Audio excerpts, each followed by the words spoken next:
안녕하세요. 오늘도 검색 광고 마케터 자격증 1급 한국정보통신진흥협회에서 주관하는 이 시험, 오늘도 제3강 문을 열어보겠습니다.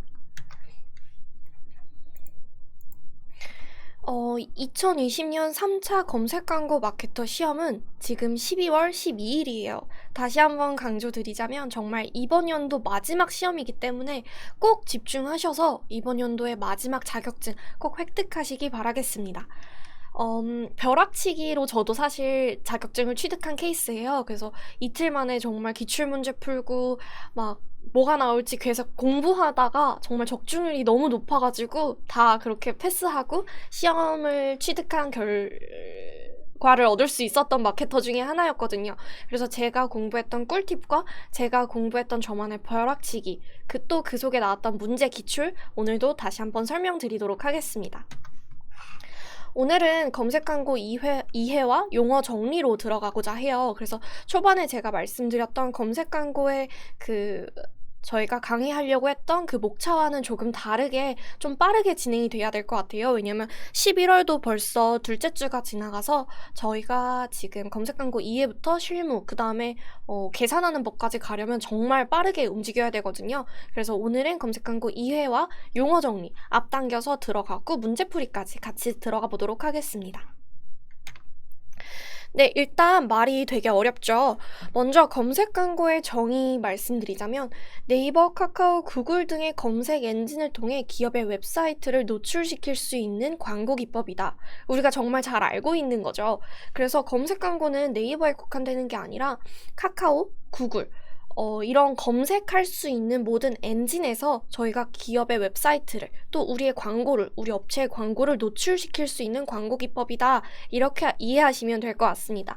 그리고 제가 앞서 말씀드렸다시피 이 검색 광고 마케터 자격증 시험에는 사지선 다형이에요. 그래서 어차피 보기가 총 4개가 출제가 되는데 저희가 정리해 놓은 게 딱 4개. 거든요. 그래서 요것만 달달달달달 외우셔도 저희가 사지선 다형에서 찍기 문제는 정말 문제 없을 거라고 생각됩니다. 그래서 이 정의는 꼭 한번 외워주시길 바라겠습니다. 자, 그리고 검색 광고는 키워드 광고, SEM, SA, Paid Search라고 한다. SEM은 사실 조금 생소하실 수도 있어요. 근데 그 단어 하나하나를 저희가 따지고 보면 서치 엔진 마케팅이거든요. 그래서 검색 기반 마케팅이라고 보시면 될 것 같고, 앞서 말씀드린 검색 엔진과 어떻게 보면 일맥상통한 그런 문구라서 그렇게 크게 걱정은 안 하셔도 될 것 같습니다. 그래서 우리가 알고 있는 키워드 광고, SEM, 그리고 SA, 그리고 페이드 서치. 이건 그냥 저희가 검색 광고가 무료 광고는 아니잖아요. 그래서 돈을 지불하고 우리 기업의 웹사이트를 노출시키는 거다 보니까 페이드 서치라고도 합니다. 그리고 검색 광고의 이용자는 능동적인 검색 활동에 기반하여 노출되므로 정확한 타겟팅이 가능한 광고라고 할 수 있다. 이 말이 조금은 의아하신 분들도 계실 거예요. 근데 하지만 저희가 배너 광고가 아니라 정말 소비자가 검색하는 그 키워드에 저희가 노출이 되는 거기 때문에 소비자를 정확히 분석하고 타겟팅한다면 이것도 엄연한 타겟팅이 되는 광고라고 저희가 생각할 수 있을 것 같습니다. 또한 저희가 시간대 설정, 요일별 설정, 그리고 노출 지면과 기기 선택도 가능해요. 그래서 타겟팅이 전혀 안 되는 광고가 아닌 타겟팅이 가능한 광고라고 외워주시면 될 것 같습니다. 그리고 광고 서비스 업체는 양질의 검색 결과를 제공하기 위해 광고의 연관도와 콘텐츠, 업종별 등록 기준에 의거하여 검수한다. 말이 참 어렵죠. 근데 요약하면 이거예요. 광고 서비스 업체는 양질의 검색 결과를 제공하기 위해 검수한다. 여기까지만 외워주셔도 이건 시험 합격이에요. 문제 출제 위원자들이 제 그 강의를 보고 연관도와 컨텐츠, 업종별 여기를 꼬아서 낼 거라고는 생각은 안 들거든요.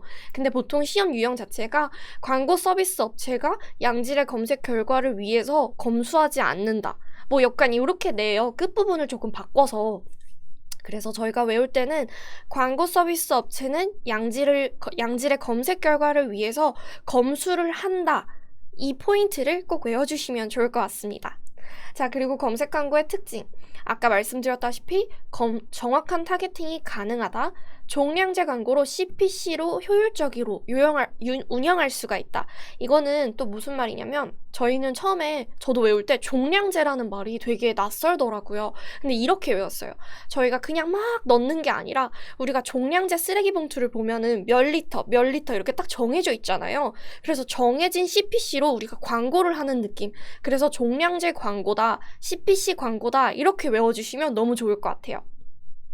그래서 저희가 지정한 또는 광고 대행사가 아니면 대표님들이 지정한 CPC가 클릭이 될 때마다 과금되는 서비스이기 때문에 종량제 광고이고 노출이 되었을 때마다 과금이 되는 게 아니라 노출이 되었을 때마다 과금이 되지 않습니다.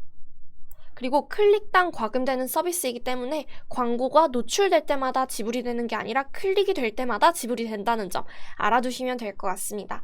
그리고 광고 운영 시스템을 통해 광고를 껐다 켰다 할 수 있어요. 그래서 한번 저희가 뭐 지불을 하고 쭉 라이브가 되는 게 아니라 시스템에 맞게 아니면 스케줄에 맞게 광고를 또 끌 수도 있다는 점 생각해 두시면 좋을 것 같습니다. 자, 그리고 입찰가, 예산 등도 탄력적으로 저희가 운영을 할 수가 있습니다. 저희가 CPC가 조절이 되고 총 예산도 변경이 되거든요. 그래서 이런 전체적인 개념 같은 거를 머리에 두고 생각을 하시면 조금 더 이해가 빠르실 것 같습니다. 자, 그리고 광고의 노출 순위는 최대 클릭 비용의 품질 지수에 따라 달라진다. 이게 굉장히 중요해요. 이제 검색 광고 마케트 자격증 시험에서 제일 꼬여서 내는 문제 중에 하나거든요. 그래서 광고의 노출 순위는 최대 클릭 비용의 광고 집행 기간에 따라 결정된다. 이거는 X입니다. 최대 클릭 비용의 품질 지수에 따라 결정이 되는 서비스예요. 그래서 품질 지수에 따라서 다른 업체는 예를 들어 품질 지수가 정말 풀칸으로 있는 업체 같은 경우는 최대 클릭 비용이 500원임에도 불구하고 400원, 300원에도 노출이 되는 경우가 있고요. 품질 지수가 너무 낮으면 500원임에도 불구하고 600원, 700원까지 더 내야 되는 경우도 있습니다. 그래서 광고의 노출 순위는 품질 지수에 따라 달라진다. 암기해 주시면 좋을 것 같습니다. 그리고 하나 더 말씀드리자면 품질 지수는 키워드, 광고의 웹사이트, 그리고 광고의 소재 연관도, 그리고 마지막으로는 클릭률에 따라서 품질 지수가 결정됩니다. 그래서 품질 지수를 높이려면 어떻게 해야 되나요? 라고 질문하시는 분들도 굉장히 많아요. 품질 지수를 올리시려면 일단은 키워드가 표현하고자 하는 그 단어와 웹사이트와 광고의 소재가 전반적으로 다 일맥상통해야 이제 소비자들이 클릭하고 그 클릭률이 반영이 되는 시스템이다 라고 생각해 주시면 될 것 같습니다. 근데 이렇게 좋은 검색 광고에 문제점도 있습니다. 초기 브랜딩 광고로는 적합하지 않습니다. 관련 키워드를 검색한 유저에게만 광고가 노출되기 때문에 그 키워드를 검색을 할지 안 할지는 사실 초기 단계에서는 모르는 거잖아요. 그래서 초기 브랜딩 광고로는 조금 어려움이 있긴 있습니다. 그리고 대형 포털에서 검색 광고의 경쟁이 심화될 수도 있고요. 관련 리소스가 많이 투여됩니다. 왜냐면 아까 말씀드렸다시피 저희가 광고 시스템을 껐다 켰다 하고 키워드 입찰가를 조정하고 총 예산을 저희가 운영하기 때문에 이거는 그냥 가만히 냅두면 과소진이 되기도 쉽고 이렇게 탄력적으로 운영하는데 의미가 없어져요. 그래서 이렇게 탄력적으로 운영을 했을 때만 효율이 발생하기 때문에 관련해서 리소스가 배너 광고보다는 조금 많이 투여되는 게 사실입니다. 자, 그리고 지금은 솔루션이 되게 많이 좋아져서 부정 클릭 방지도 잡을 수는 있긴 하지만 그게 딱 완벽하고 100% 정확하지는 않아요. 그래서 검색 광고의 문제점으로 가장 크게 대두되는 것 중에 하나가 이제 부정 클릭을 발생할 수 있고 부정 클릭 발생을 방지하기가 조금 어렵다라는 점, 이것도 외워주시면 될 것 같습니다.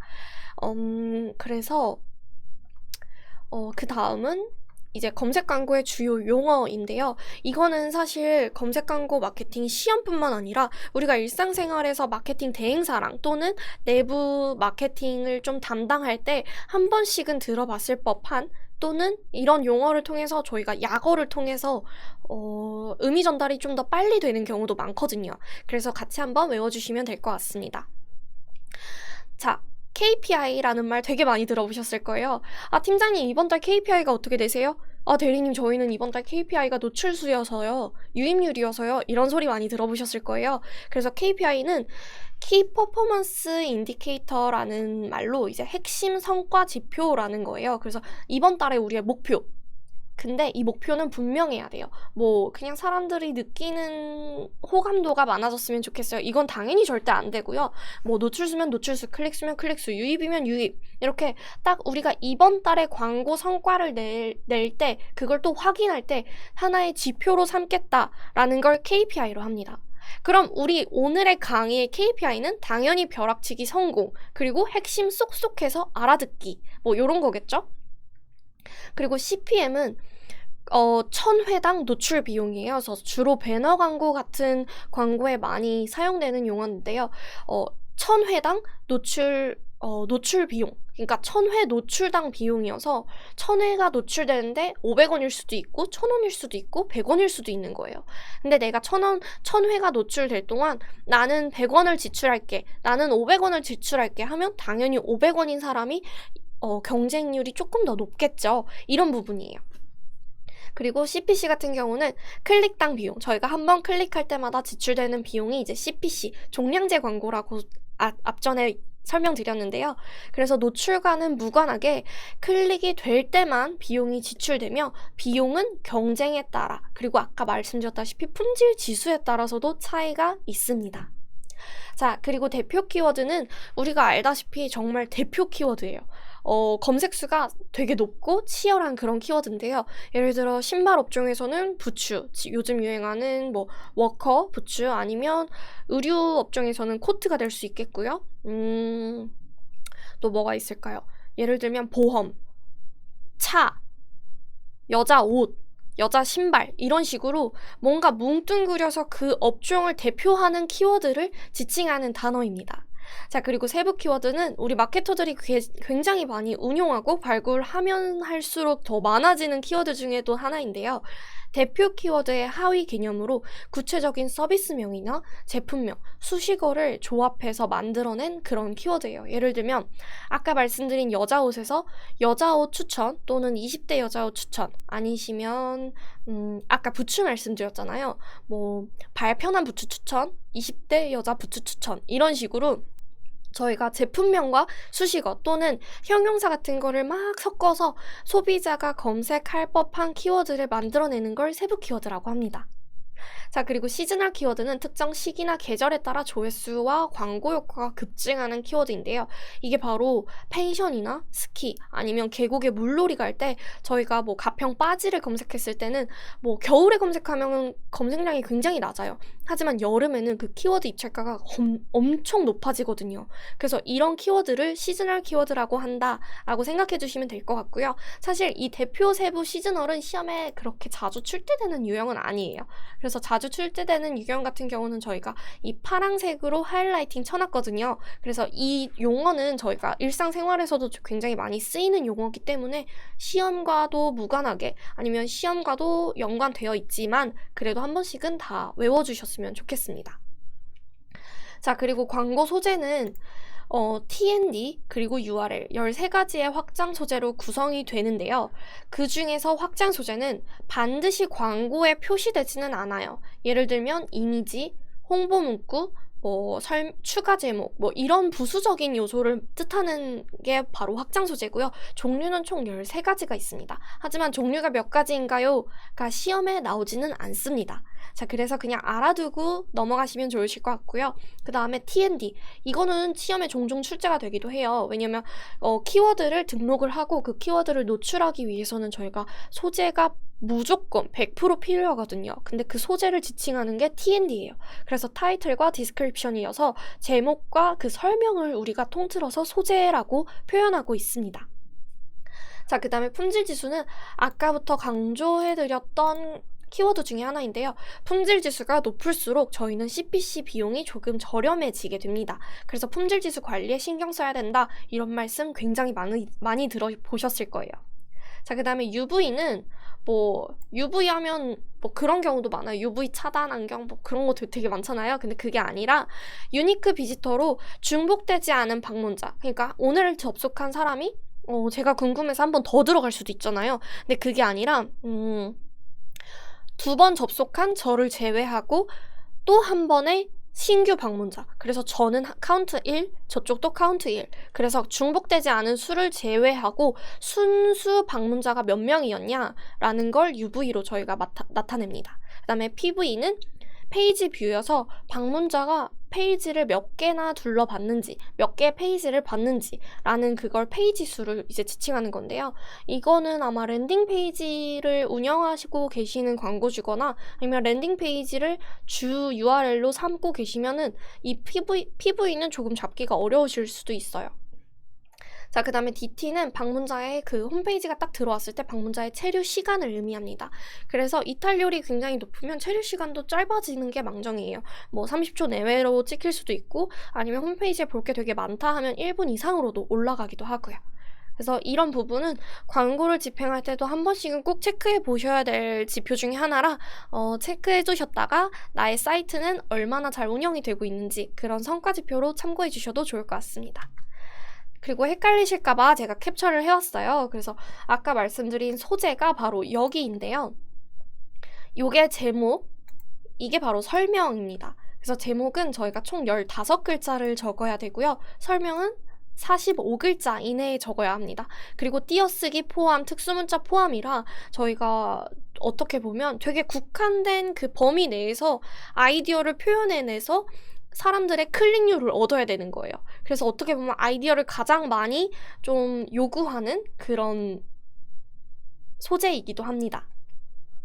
자, 그 다음에 품질 지수는 여기가 7칸으로 풀칸인 경우고요. 여기가 4칸, 여기도 4칸. 저희가 초반에 이제 집행을 하면은 이제 5칸으로 나와 있어요. 근데 거기서 이제 한 칸이 줄어들거나 이제 풀칸 7칸으로 다 채우거나 이게 바로 품질 지수입니다. 자, 그 다음은 아까 제가 강조드렸던 확장 소재 부분인데요. 총 13가지로 저희가 라이브를 할 수 있고 이 13가지가 다 등록된다면 네이버 파워링크 광고가 정말 정신없어질 거예요.